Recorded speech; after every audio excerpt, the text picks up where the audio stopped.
We weren't supposed to have anything left. That was the Galactic decree.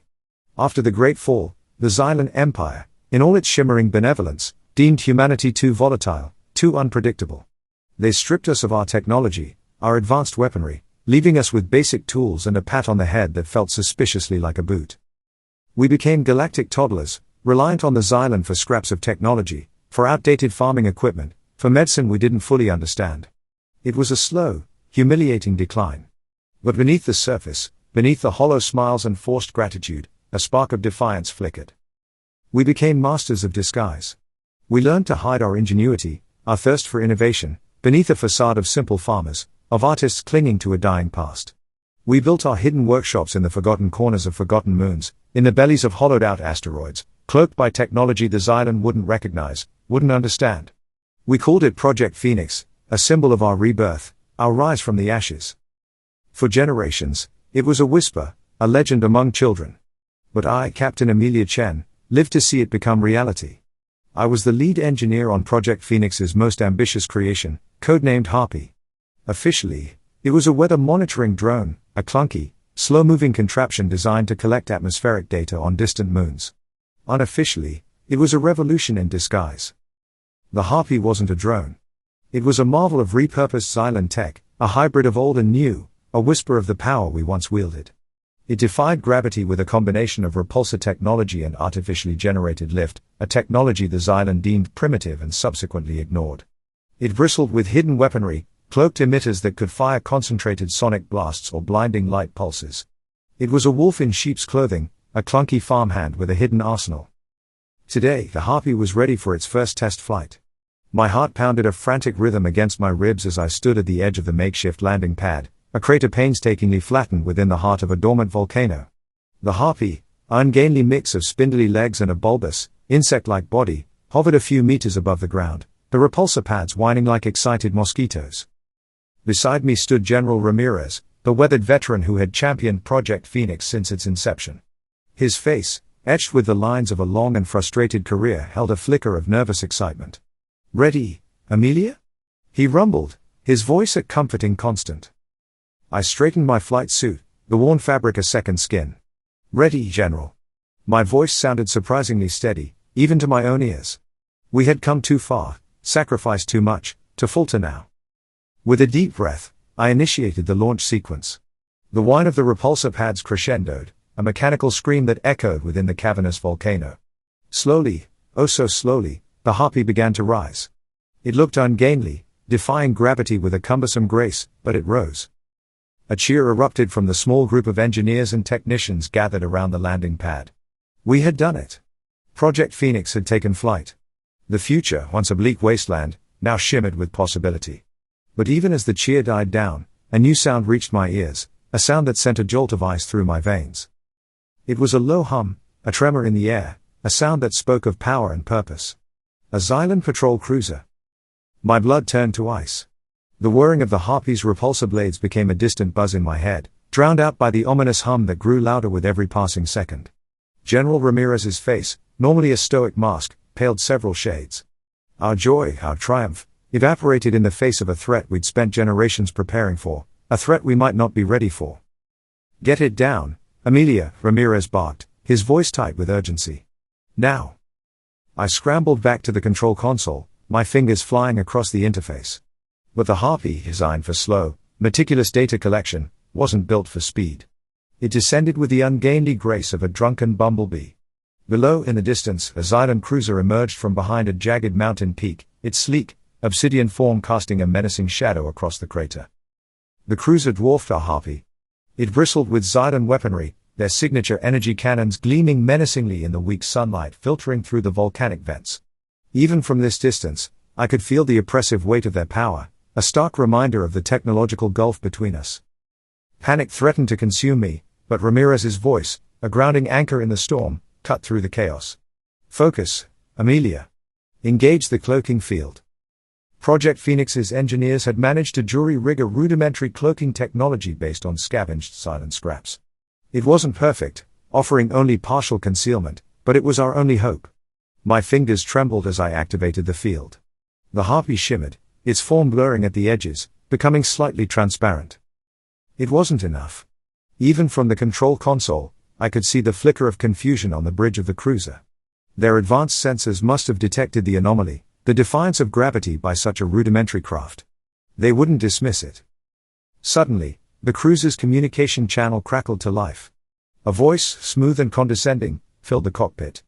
"Unidentified vessel, this is Captain Xylus of the Xylan patrol cruiser, Starlance. You are in violation of restricted airspace. Identify yourselves and state your purpose." Ramirez glanced at me, a silent question in his eyes. I took a deep breath, forcing my voice to project a confidence I didn't entirely feel. "This is Weather Monitoring Unit 7 from Terran Colony K-27. We're conducting routine atmospheric data collection." The Xylan captain's voice dripped with skepticism. "Weather Monitoring Unit 7? We have no record of such a unit operating in this sector. And frankly, your craft appears unconventional." My stomach clenched. They were onto us. Panic gnawed at the edges of my composure, but Ramirez placed a hand on my shoulder, his touch surprisingly steady. "Stall them, Amelia," he murmured. "Buy us some time." Thinking fast, I activated the Harpy's external speaker system. "Apologies, Captain Xylus," I said, my voice carefully measured. "Our communication systems appear to be malfunctioning. We're experiencing some technical difficulties." A pregnant pause hung in the air. Then the Xylan captain spoke again, his tone laced with thinly veiled annoyance. "Very well. Transmit your identification codes and prepare to be boarded for a routine inspection." A boarding party. My heart hammered against my ribs. We hadn't even tested the Harpy's offensive capabilities. We were woefully unprepared for a direct confrontation. Ramirez leaned closer, his voice low in my ear. "We can't let them board. Not yet. We need more time." Taking a deep breath, I keyed in a sequence on the control panel. On the external screen, the Harpy's weather monitoring equipment, a repurposed Xylan energy cannon disguised as a bulky antenna, whirred to life. It wasn't a weapon built for space combat, but it was the only weapon we had. Captain Xylus," I stammered, my voice strained. "There appears to be a malfunction with the data collection module. It seems to be overheating." My heart hammered a frantic rhythm against my ribs as the Xylan captain responded. "Overheating? That's highly irregular. Stand down your equipment and prepare to be boarded immediately." But I didn't comply. Instead, with a silent prayer and a surge of rebellious defiance, I activated the Harpy's cloaking field to its maximum output. The familiar shimmer intensified, blurring the Harpy's form until it was almost completely invisible. The Xylan cruiser's sensors would struggle to pinpoint our location now. The cruiser's response was instantaneous. The hum of its engines intensified as it maneuvered, its energy cannons swiveling erratically in. The volcanic crater became a scene of controlled chaos. Alarms blared within the Harpy's cockpit, the red lights painting Ramirez's face an even more severe shade of worry. "They've lost sight of us," he said, his voice tight with suppressed excitement, "but for how long?" "Not long," I admitted, frustration gnawing at me. The cloaking field was a power-hungry beast, draining the Harpy's limited reserves at an alarming rate. We wouldn't be able to stay hidden indefinitely. Suddenly, the tremor in the air intensified, morphing into a bone-rattling vibration. The cruiser was firing blindly, blanketing the area with energy blasts. The volcanic walls shuddered, showering the crater floor with debris. Ramirez slammed his fist on the console. "They're not giving up easily. We need a plan, Amelia, and fast." My mind raced. We were cornered, outgunned, and running out of options. But giving up wasn't an option. Not after generations of stifled innovation, not when the future of humanity hung in the balance. Then inspiration struck. It was a desperate gamble, a Hail Mary fueled by desperation and a flicker of hope. "General," I said, my voice tight with nervous energy, "there's a hidden tunnel network beneath this volcano. An escape route we built in case of emergencies." Ramirez's eyes widened. "The one that leads outside the restricted zone?" "Yes," I confirmed. "It's a long shot, but it's our only chance." "Then get us down there, Amelia. Now." With renewed purpose, I initiated the emergency descent sequence. The Harpy lurched downwards, the cloaking field flickering precariously as the power drain intensified. Below, the tremors grew even stronger as the cruiser's relentless bombardment rained down upon the crater. Just as the Harpy dipped below the rim of the crater, a blinding flash illuminated the cockpit. The entire craft shuddered violently, alarms blaring. Smoke filled the air, acrid and choking. "We're hit," Ramirez yelled, his voice strained. "Prepare for crash landing." The world spun into a blur of frantic activity. I fought to regain control of the buffeted harpy, desperately trying to navigate the narrow tunnel entrance before our crippled craft gave out. The tunnel entrance, barely wide enough for the harpy, loomed ahead, a dark more promising either escape or oblivion. With a final, bone-jarring crunch, the harpy slammed into the tunnel wall, shearing off one of its spindly legs. Sparks showered the cockpit, and the emergency lights flickered to life, casting the tunnel interior in an eerie red glow. Silence descended, thick and heavy. We had landed, but at what cost? Then a voice, distorted and unfamiliar, crackled through the intercom. "Attention Terran vessel. This is Captain Xylus of the Xylan patrol cruiser, Starlens. You are surrounded. Surrender immediately, and we may show leniency." Ramirez slammed his fist against the console in frustration. "They found us," he roared. Just then, a new sound emerged from the depths of the tunnel. A low hum, growing steadily louder, accompanied by a faint blue glow emanating from the tunnel's far end. Confusion washed over me. What was that? Suddenly, the blue light intensified, revealing not a Xylan attack force, but another harpy? No, it was different. Larger, sleeker, its form radiating an aura of raw power. It emerged from the tunnel, a mechanical phoenix rising from the ashes. But the most shocking revelation wasn't the craft itself. It was the emblem emblazoned on its side, the Xylan insignia. My jaw slackened, a silent scream trapped in my throat. The Xylan symbol on the sleek, monstrous harpy mocked our own clunky contraption. Panic clawed at me. Were these Xylan reinforcements? Had they developed their own advanced rotary wing technology and used it to track us down? Ramirez, however, reacted with something akin to cautious optimism. "What in the blazes?" he muttered, his voice laced with a hint of wonder. The advanced harpy hovered silently a few meters away, its powerful repulsor technology barely stirring the dust on the cabin floor. A hatch on its side hissed open, and a figure emerged, a Xylan, tall and slender, clad in a shimmering uniform that seemed to crackle with energy. But unlike the Xylan we'd encountered before, this one didn't radiate an air of superiority. Instead, his face, framed by long, silver hair, held a mixture of curiosity and defiance. He raised a hand in a gesture that could be interpreted as both greeting and surrender. "Greetings, Terrans," he spoke in perfect Terran, his voice surprisingly deep and melodic. "I come not as an enemy, but as a dissenter. I am Xylo, and I stand with you." My mind reeled. A Xylan dissenter? Siding with humans? It was too much to take in. Ramirez, however, seemed to recover faster than me. Dissenter? Against the Xylan Empire? He squinted at Xylo, suspicion etched on his face. "Why should we believe you?" Xylo stepped closer, his voice dropping to a low murmur. "Because the Xylan Empire, as you know it, is a lie. A facade built on stolen technology, on the suppression of innovation. They fear humanity's potential, our ingenuity. But there are those of us within the Empire who see the truth. We believe in coexistence, in the exchange of knowledge. We believe in a future where Xylan and Terrans can exist as equals." His words hung heavy in the air, a bombshell shattering our perception of the Xylan. Ramirez and I exchanged a bewildered glance. Could this be true? Was there a rebellion brewing within the Xylan Empire itself? "How can we trust you?" I finally managed, my voice hoarse. "How do we know you're not leading us into a trap?" Xylo gestured towards the advanced harpy. "This craft," he said, "is proof of our rebellion. We have been developing our own technology in secret, technology the Xylan leadership wants to suppress. We saw your unconventional craft," he smiled faintly, "and knew you were kindred spirits. We offer you an alliance, a chance to strike back against the Xylan together." The weight of his proposal settled on us. An alliance with a Xylan dissenter? It was a gamble, a chance to rewrite the narrative of human-Xylan relations, but a gamble fraught with risk. Ramirez glanced at me, his eyes asking a silent question. I took a deep breath. Everything we knew, everything we'd fought for, was being challenged. But the glint of defiance in Xylo's eyes, the sleek form of his advanced harpy, whispered of a future we hadn't dared to dream of.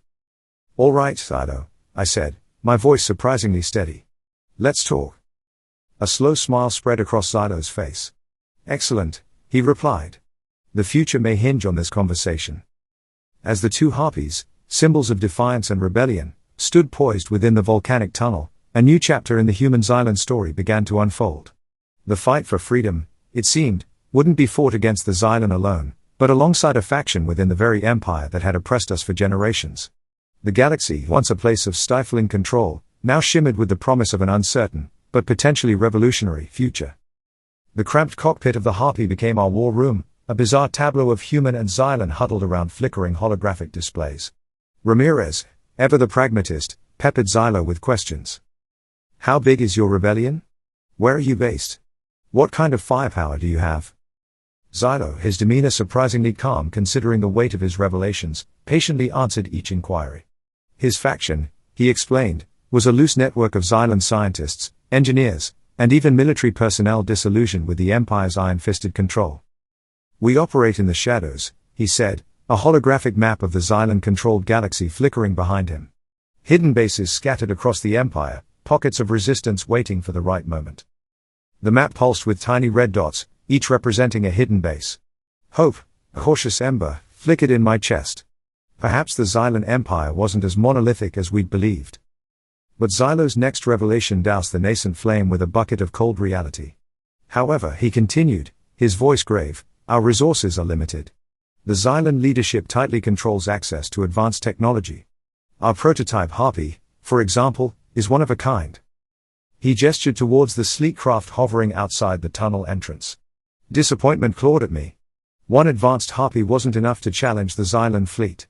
Ramirez voiced my unspoken fear. Then how do we stand a chance against their entire armada? Xylo leaned forward, his eyes glinting with a dangerous resolve. We don't fight a conventional war. We strike from the shadows, disrupt their supply lines, sow discord within the Empire. We use their own technology against them, like a virus infecting their supposedly perfect system.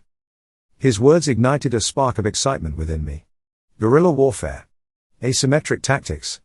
It was unconventional, audacious, but considering our limited resources, it might be our only hope. We can help you with that, I said, a newfound determination hardening my voice. We've spent generations honing our skills in hiding, in repurposing Xylan tech. We can be the thorns in their side, the whispers of rebellion in their ear. A slow smile crept across Xylo's face. Excellent. Together, we can be a force they won't be able to ignore. The alliance, forged in the belly of a dormant volcano, was a fragile thing.